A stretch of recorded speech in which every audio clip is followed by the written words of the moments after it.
Assalamualaikum warahmatullahi wabarakatuh.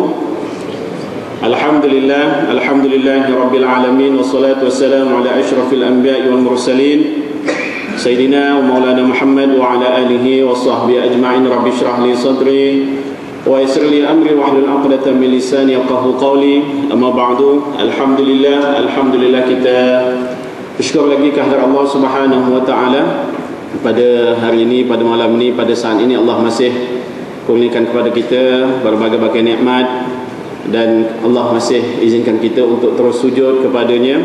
Mudah-mudahan dengan izinnya di dunia ini, kita juga akan diizinkan terus untuk sujud kepada Allah Subhanahu wa taala di hari yang di mana Allah menyatakan yaumala yanfa'u malun wala banun illa man atallaha biqalbin salim.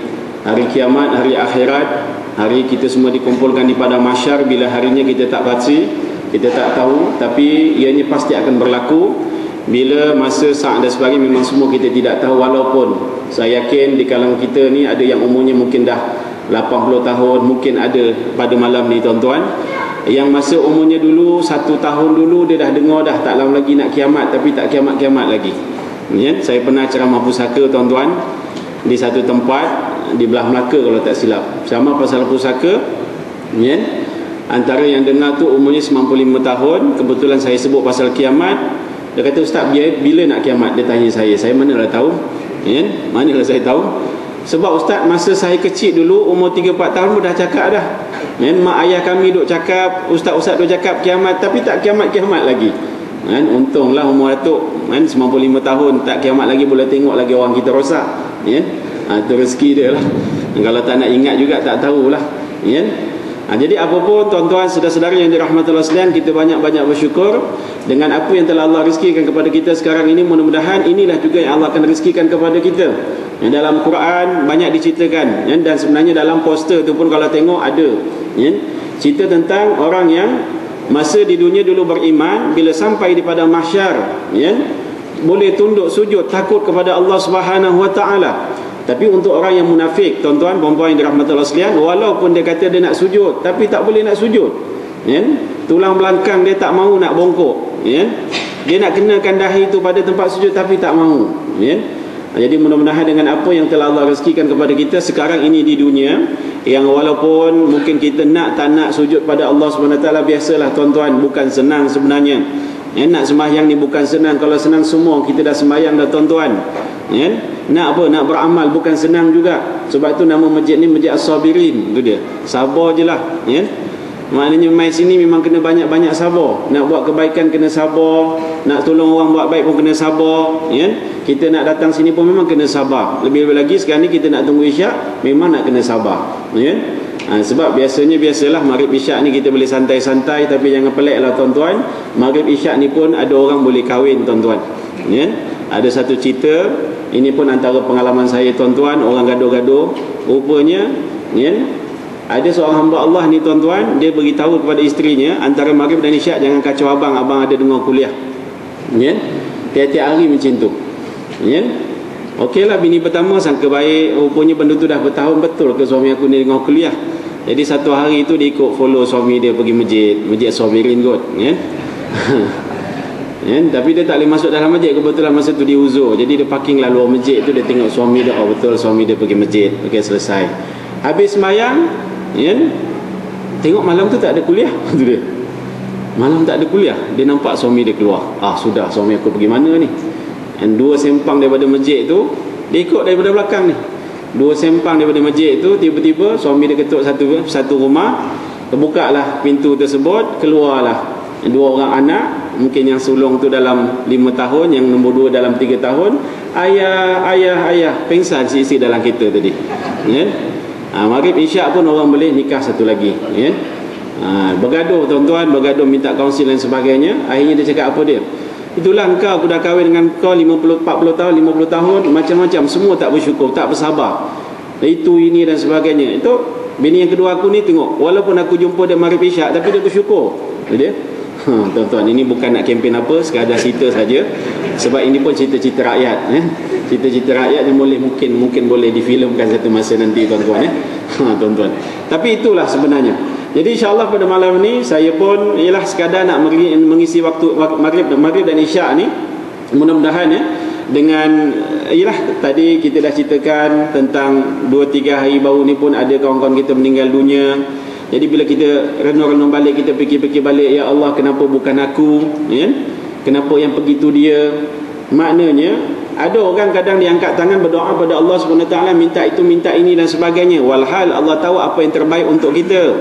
Kadang kita minta, ya Allah, hidupkan aku kalau hidup tu baik untuk aku, dan matikan aku kalau mati itu baik untuk aku. So sekarang ni Allah matikan dia dan Allah hidupkan kita. Maknanya yang terbaik untuk kita sekarang ni hidup, dan yang terbaik untuk dia tu sekarang mati. Itu saja. So maknanya kita janganlah duk kata orang merajuk tak tahu pasal, kita tak redha, tak syukur, kita mengeluh, kita tahu sekarang ni kita susah, macam-macam cerita dan sebagainya, dengan tanggungjawab, amanah dan sebagainya. Mungkin satu masa kita pun terdetik, kalau macam ni aku pergi pun tak apa, contoh begitulah. Tapi rupanya umur kita panjang lagi. Jadi yang panjang umur tu pun sebenarnya ada rezeki. Satu ketika ini kisah di zaman Nabi Daud. Saya baca sebuah kitab yang namanya Uqubah Ahlul Kabair, balasan kepada mereka yang melakukan dosa-dosa besar. InsyaAllah kita akan ceritakan juga dalam selit-selit kita punya topik ni, cerita tentang dosa. Antara benda-benda yang kalau kita buat, yang kalau kita tinggalkan, benda yang Allah suruh buat, sembahyang, puasa, zakat, haji, siapa tinggalkan, bermakna dia telah melakukan dosa-dosa besar. Jadi kisah tentang seorang hamba Allah ni di zaman Nabi Daud alaihissalam. Nabi Daud dijemputlah oleh salah seorang dia punya pengikut dia, pergi ke satu majlis perkahwinan. Dia jemput, kebetulan yang kahwin tu pun, yang nikah tu pun anak murid dia lah, anak murid Nabi Daud alaihissalam. Nabi Daud pun raikanlah majlis tersebut. Tiba-tiba dalam majlis tersebut ada seorang pemuda yang orang lain tak kenal, tapi Nabi Daud kenal. Itulah dia Malaikatul Maut. Malaikat maut pun datang pada dia, tuan-tuan, sembang punya sembang. Malaikat maut beritahu pada Nabi Daud, wahai Daud, kamu tahu tak, lelaki yang kita raikan pada malam ini, dia punya majlis perkahwinannya, kamu tahu tak dia tu umur dia panjang ke pendek? Nabi Daud kata, aku tak tahu, dia ada 6 hari saja. Ini malaikat maut sebut. Beruntunglah kalau kita berkawan dengan malaikat maut. Itu dia. Kita boleh tahu panjang ke pendek umur kita. So bagi tahulah kalau siapa-siapa yang memang dia berkawan baik dengan malaikat maut, bagi tahulah pada saya, pada siapa-siapa. Jadi malaikat maut beritahu pada Nabi Daud, dia ada 6 hari saja. Oh, Nabi Daud pun, tolonglah bos, kesian dia kahwin dia baru kahwin, bagi canlah dia dapat 5 anak ke, bagilah 6 bulan lagi ke, macam mana. Ini contohlah. Nabi Daud merayulah pada malaikat maut, tapi malaikat maut geleng kepala, tak boleh, ini perintah. Iza jaa ajaluhum la yastakhiruna sa'atan wa la yastaqdimun. Bila dah sampai ketentuan on the dot, tak cepat satu saat dan tak lambat satu saat. Bukan jam kita. Dalam masjid ni pun kita ada macam-macam jam, ada berapa jam kita semua tak sama. Ini jam TV 3 ni, ini jam TV 1 ni, ini Oasis punya. Tapi semua tak sama, tuan-tuan. Tapi jam yang betul, yang tepat, jam Allah Subhanahu Wa Taala. Yang dikatakan lagi dalam kitab, malaikat maut satu hari ni jenguk kita 70 kali. 70 kali dia jenguk kita. 70 kita bagi dengan 24 jam, bermakna setiap 22 minit.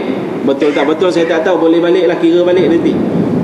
20 jam kita bagi dengan 70 kali, lebihkan sekitar 20 minit, malaikat maut sentiasa datang jenguk kita. Jadi set kita punya alam, tuan-tuan. 20 minit bunyi astagfirullahalazim, taubat. Itu dia. Kalau betul jam kita, kalau jam malaikat maut tak sama, dan tak adalah rezeki, tuan-tuan.